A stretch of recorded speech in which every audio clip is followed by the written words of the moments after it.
So yun na nga po mga ka-province, magkukupras nga po na naman kami dyan. Medyo wala na po kasi kami panggastos mga ka-province. Kaya ito, one click na naman.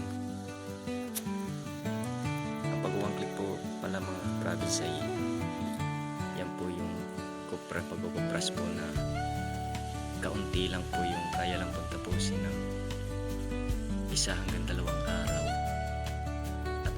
Kadami naman po ng kanyang winawang click na gayaan ay mga 200 hanggang 500 piraso lang po yan mga ka-province. Kaya yung pang tawag sa amin ay one click. Ikaw ba mga ka-province, proud ka ba sa trabaho nyo sa probinsya nyo? Kung proud ka sa gantong trabaho mga ka-province, baka pwede mong i-comment yan sa baba. At baka po pwede makahingi po kami ng suporta nyo mga follow, like, and share naman po mga ka-province. Ito nga po pala mga ka-province ang isa sa hanap buhay namin dito sa aming probinsya ng Samar. Kaya kayo mga ka-province, ano bang hanap buhay nyo?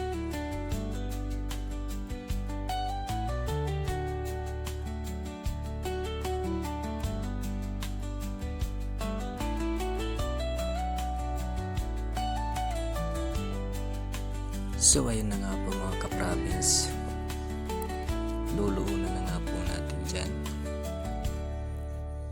At nang matapos na ito na ngayong araw, ganito lang po ang buhay dito sa aming probinsya mga ka-province.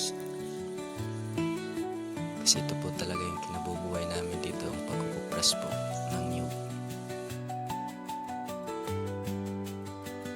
Sana po mga ka-province ay tapusin niyo po ang video na ito hanggang dulo. Maraming salamat po sa suporta nyo at sa panonood nyo. God bless you.